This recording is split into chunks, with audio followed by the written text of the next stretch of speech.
নমস্কার বন্ধুরা, কেমন আছো তোমরা সবাই? আশা করি তোমরা সবাই অনেক অনেক ভালো আছো। অনেক দিন পরে আমি একটা ভিডিও দিচ্ছি। আসলে 29শে ডিসেম্বর আমরা চলে গিয়েছিলাম বকখালি। তো ওখানে কিভাবে কি গিয়েছিলাম তার ভিডিওই তোমাদের সাথে শেয়ার করব। দেখো তোমরা।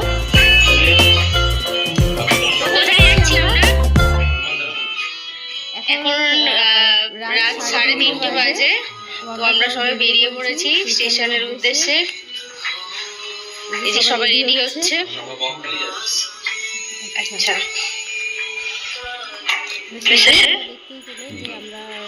টাটা করে দাও।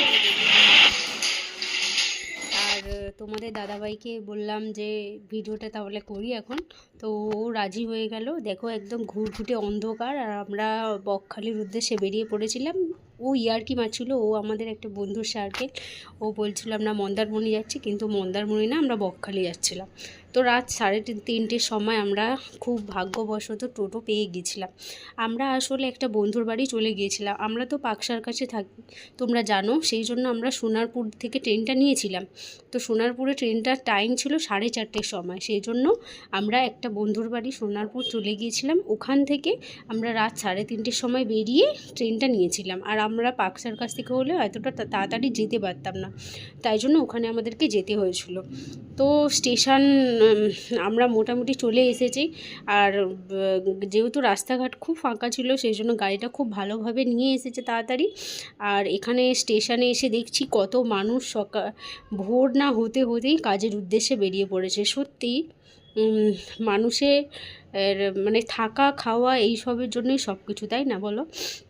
তো আমরা স্টেশনে দাঁড়িয়েছিলাম, হঠাৎ করে দেখলাম একটা শিয়ালদা লোকাল বেরিয়ে গেল, আর সেটার ভিডিও তোমাদের সাথে শেয়ার করলাম। তারপর দেখো আমাদের ট্রেনটাও চলে এসেছে। ওই যে দূরে লাইটটা দেখতে পাচ্ছ, ওটাই আমাদের ট্রেন। আমরা এই ট্রেনে করে যাব নামখানা, তারপর সেখান থেকে বকখালি।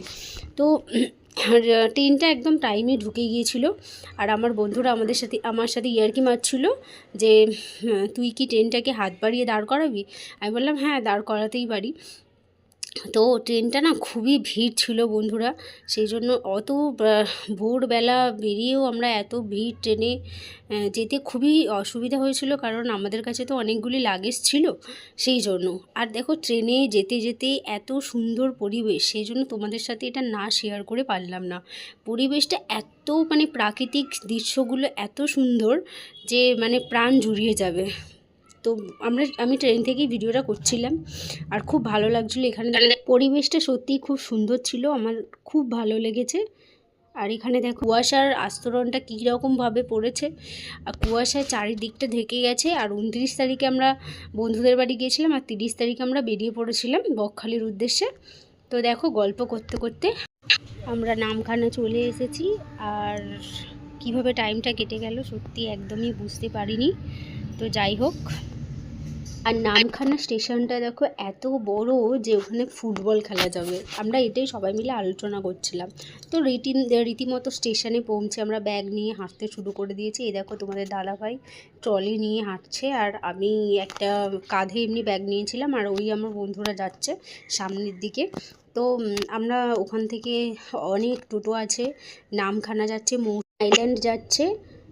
তো তোমরা নানা রকম অপশান পেয়ে যাবে, আর বার্গেনিং করে নেবে, কারণ ওরা অনেকটা চার্জ বলছে, যেটা দেওয়াটা সবার পক্ষেই ইম্পসিবল ব্যাপার। তোমরা একটু রেটটা করে নিও ভালো করে।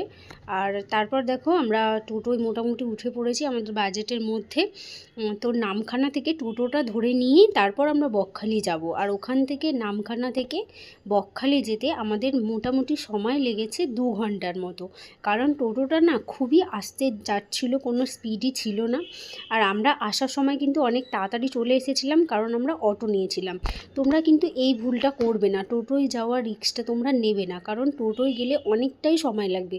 আর সারাদিন জার্নি করার পরে এই সময়টা তোমাদের ভালো লাগবে না, মনে হবে যে কখন হোটেলে গিয়ে একটু রেস্ট করি। কারণ সারা রাত আমরা সেরকমভাবে ঘুমাতে পারিনি, যেহেতু আমাদের রাত 3:30-র সময় উঠে পড়তে হয়েছে, কারণ 4:20-তে লোকালটা ছিল, আমাদেরকে ধরতে হতো। সেই জন্য আমরা একদমই ঘুমাতে পারিনি, খুব আমরা ক্লান্ত ছিলাম। তো তোমরা সেই জন্য এই ভুলটা করবে না, টোটো নেওয়ার ভুলটা একদমই করো না। পারলে অটো নিয়ে তোমরা যেও, আর অটোতে করে খুব বেশি টাইম লাগবে না। তো দেখো যেতে যেতে খুব সুন্দর নদীটা দেখা যাচ্ছিলো, যেটা আমি আগে বললাম তোমাদেরকে, যেখানে খুব সুন্দর একটা নদী আছে যেখান থেকে সমস্ত মাছগুলো ওঠে। আর সমুদ্রটা অনেকটা দূরে, এটা আসলে সমুদ্র আর নদীর মাঝখানে একটা দ্বীপ, বকখালি বা মৌসুনী আইল্যান্ড। তো খুবই ওখানে আমরা গিয়ে এনজয় করেছি। তো দেখতে দেখতে দেখো আমরা অটোয় করে যেতে যেতে প্রাকৃতিক দৃশ্যগুলো দেখছিলাম, কারণ আমরা যারা কলকাতায় থাকি তাদের কাছে এই দৃশ্যগুলো সত্যি স্বর্গের মতো। আর যেতে যেতে দেখো খুব সুন্দর একটা মন্দির দেখালাম তোমাদেরকে, আর মন্দিরটা অপূর্ব ছিল। মোটামুটি আমরা হোটেলের সামনে চলে এসেছি, আর হোটেলটা আমাদের আগে থেকেই বুক করা ছিল, সেই জন্য কোনো অসুবিধে হয়নি।